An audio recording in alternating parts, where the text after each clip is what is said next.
Boa noite a todos. É um prazer tê-los aqui conosco mais uma vez, eu também com vocês, né?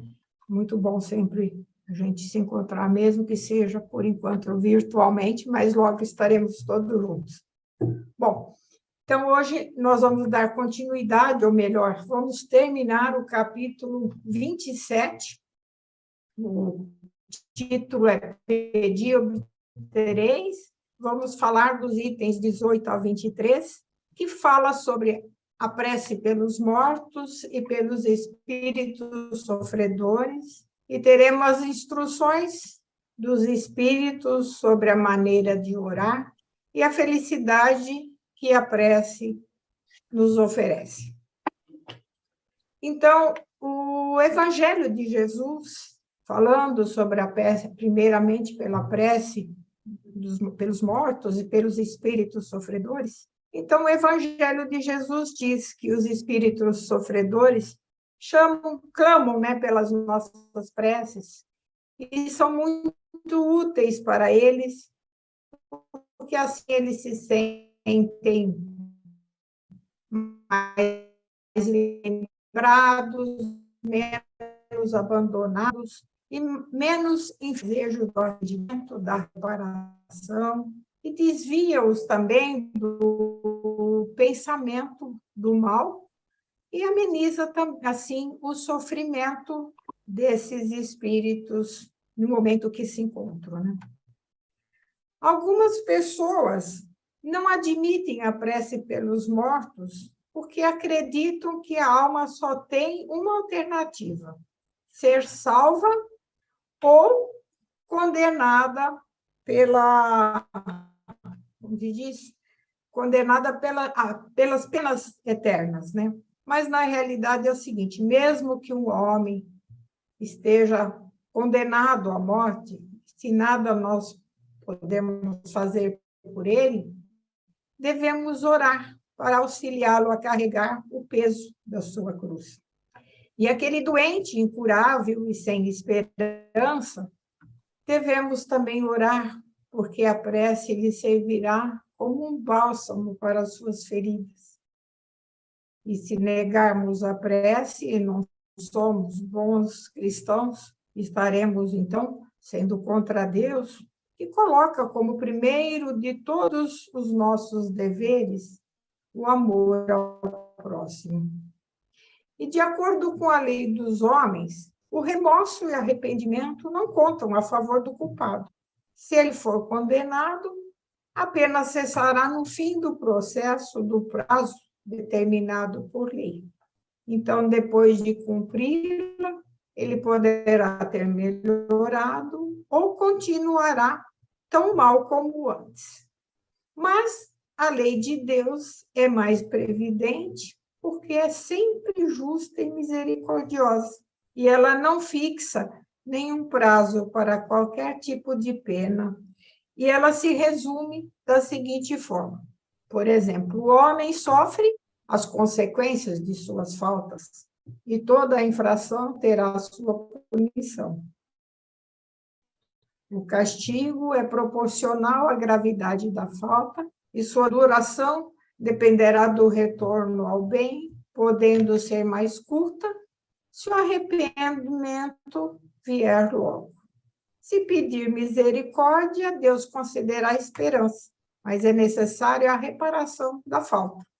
Por isso, o homem enfrentará novas provas. Quando dizemos o homem, quer dizer, somos todos nós, na realidade. Quando temos também problemas, nós também passamos por essas reparações de falta, né? Então, por isso, a gente passa pelas novas provas e, com elas, aprendemos a praticar o bem, vamos reparando os nossos erros do passado, assim como aquele condenado também vai reparar seus erros do passado. E lembrando também que somos árbitro de nossa própria sorte. E podemos abreviar ou prolongar o nosso sofrimento dependendo de nossas atitudes. A nossa felicidade ou a desgraça depende de fazermos o bem. Basta uma força de vontade, a coragem para ampararmos e aconselharmos os nossos irmãos mais necessitados, dando assim a eles o que falta, seja material ou moralmente, e especialmente aqueles que estão mais próximos de nós. E essa, então, é a lei do amor e da caridade. No capítulo 15, item 4 do Evangelho segundo o Espiritismo, Kardec fala das causas atuais das aflições. E ele diz: a fonte dos males terrenos são a consequência natural do caráter e da conduta, daqueles que são vítimas da sua imprudência, do orgulho e de sua ambição. Pessoas são arruinadas por falta de ordem, falta de perseverança, por mau comportamento ou por não terem limitado os seus desejos. Que há também uniões infelizes, porque são baseadas em interesses sociais, financeiros, pela vaidade e não pelo coração. Pais são infelizes por terem combatido as más tendências de seus filhos desde o princípio. E assim é o homem, como muitas vezes somos nós mesmos, né? Ao invés de conhecer os seus erros, conhecermos nossos erros, achamos mais simples acusar a sorte, a providência, a falta de oportunidade e sua má estrela, quando, na verdade, a nossa ou dele, a má estrela, é a sua própria falta de cuidado e negligência. Então, Chico Xavier, por exemplo, dizia: às vezes a pessoa quer mostrar que possui isso, aquilo e mais aquilo, sem se preocupar com a posição dos valores, com a aquisição, melhor, dos valores espirituais. E depois, quando desencarna, fica aí, ele dizia, agarrado às coisas da matéria. Que a cada 10 pessoas que partem para a vida do além, ele dizia, em média, 7 delas permanecem presas aos interesses materiais que tinha quando encarnadas. E é por isso que os médiuns costumam identificar a presença de muitos espíritos, ele dizia, ainda presos aos valores materiais que cultivavam quase com exclusividade quando viveram aqui na Terra. Então, essa mensagem, vamos dizer, do Chico, eu extraí do livro do Minutos com Chico Xavier, do médium De Luca. Então, De Luca diz que o ensinamento deixado por Chico Xavier, com sua elevada percepção da realidade astral que ele tinha, né, deve ter, como tem até hoje, com certeza, né, permite nos concluirmos que a grande maioria de nós parte deste mundo mendigo de valores espirituais. Por quê? Cultivamos, em nossa breve jornada terrena, bens que nada nos servirão quando regressarmos ao plano espiritual, uma vez que a riqueza material não significa riqueza espiritual. E nesse mesmo livro, Minutos com Chico, tem uma mensagem do Marquês de Maricá, que é psicografado por Chico Xavier, que ele diz: ajuda os que partiram. Isso está dentro das nossas orações, né, para os mortos e os espíritos sofredores. Então, ele diz: enquanto choras, o morto querido, planta uma árvore benfeitora ou faz um gesto de caridade, e tuas lágrimas não terão de todo corrido inúteis. E De Luca, então, complementa dizendo: é impossível, às vezes, ele diz, evitarmos as lágrimas de saudade ao lembrarmos dos nossos entes queridos que já retornaram ao mundo espiritual. que a orientação que o Chico recebe dos bons espíritos, ele diz, nos sugere colorir nosso pranto com tintas de caridade. Ele diz quase sempre, os que chegam ao outro lado da vida constatam amargamente que foram omissos no bem, que pouco ou nada fizeram em favor do próximo. E conclui, embora tarde, que não bastava não ter feito um mal, mas era preciso ter feito o bem. Não fazer o bem não é uma obrigação legal, aliás, não fazer o mal é uma obrigação legal de todos nós. E não é uma virtude propriamente dita, que ao chegarmos do outro lado da vida, ele diz, nossa consciência examinará não apenas o mal que evitamos, mas, sobretudo, o bem que fizemos. Que a omissão no bem nos dará a pesada sensação de que nossa vida poderia ter sido mais útil junto à comunidade que Deus nos plantou. Por isso, ele diz, a melhor maneira de ajudarmos nossos entes amados que partiram será pelos nossos gestos caridosos, em benefício da memória deles. No lugar, por exemplo, de estamparmos fotos de familiares queridos em camisetas, poderíamos, em nome deles, distribuir alimentos, agasalhos e remédios aos necessitados. E aos pais que perderam filhos na tenra idade, o melhor socorro que podemos prestar a eles e a nós próprios será dedicarmos o nosso tempo aos filhos esquecidos nas ruas e nos orfanatos. Que somente assim nossas lágrimas nos afastarão do desespero e servirão como um clarão de luz no caminho espiritual daqueles que continuam precisando de nosso amor mesmo depois da morte. Então, temos também aqui as instruções dos espíritos sobre o modo de orar.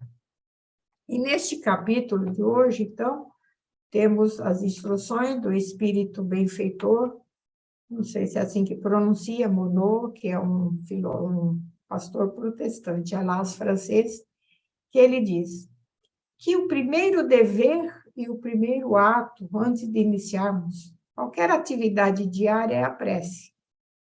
E deve ser profunda, com humildade, e o pensamento elevado a Deus, para que nossas orações cheguem até Ele.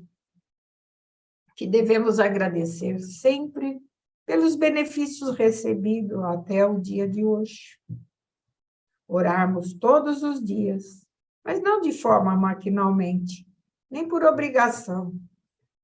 Porque a oração, por exemplo, pela manhã, é muito importante para iniciarmos o dia com mais ânimo, vigor e tranquilidade. Agradecemos também pela noite transcorrida que nos permitiu encontrarmos com os nossos amigos, familiares e espíritos, os guias espirituais também. E assim revigorando as nossas forças e energias, nos dando mais perseverança. Que devemos pedir o que realmente necessitamos. Não precisamos pedir riquezas, porque isso deve vir através do nosso próprio esforço e trabalho. Pedirmos, sim, os bens mais preciosos, que são a paciência, a resignação e a fé. Porque muitas vezes pedimos mais sucesso para o nosso empreendimento material e depois reclamamos que Deus não nos ajuda. Seremos insensatos e ingratos se agirmos assim. E se olharmos no fundo de nossa alma, encontraremos sempre os motivos que nos queixamos.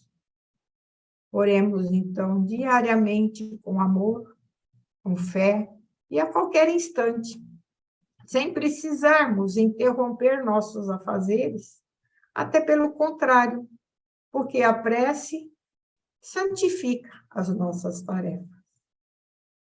E um pensamento do fundo do nosso coração é muito mais ouvido pelo nosso Pai do que as longas preces e repetidas, ou porque chegou a hora marcada. Isso não quer dizer que não devemos fazer o evangelho no lar com hora marcada, porque nos comprometemos antecipadamente com o plano espiritual para esse momento sagrado de fé e harmonia em nosso lar. O ato de fazermos evangelho no lar nos ajuda na harmonia de nossa casa, dos que estão à nossa volta, e a nós também, e até mesmo dos nossos vizinhos. Que Deus nos vê também com muita alegria quando ajudamos uns aos outros, moralmente ou materialmente. E fica feliz quando elevamos nosso pensamento e agradecemos por haver alcançado uma graça. Quando, então, cometemos alguma falha, sejamos humildes, devemos pedir perdão pelo nosso orgulho, egoísmo ou pela nossa falta de caridade. Temos também as instruções dos espíritos amigos sobre a felicidade que a prece nos oferece. Aqui, especialmente hoje, temos nesse capítulo de Santo Agostinho, que diz: a fé beneficia o coração e leva a alma a arrependimento e a prece. A prece suaviza o excessivo calor das paixões e nos conduz a Deus. E é no momento de recolhimento e solidão que nos encontramos com Deus e a verdadeira vida se abre para nós. O homem com fé se preocupa menos com as coisas materiais e se dedica mais ao conforto espiritual. Esta é a lei natural da vida de um verdadeiro cristão.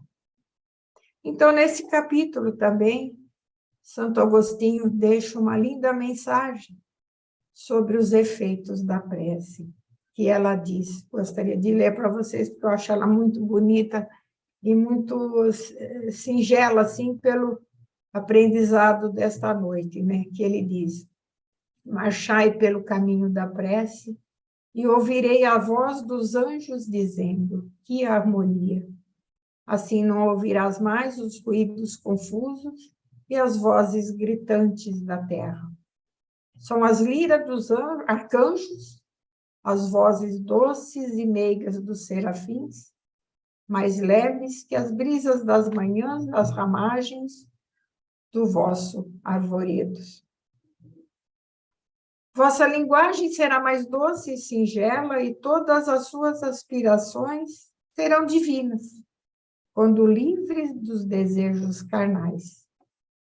Vós também, como Cristo, orai e carregai a vossa cruz para a Gólgota, para o vosso Calvário.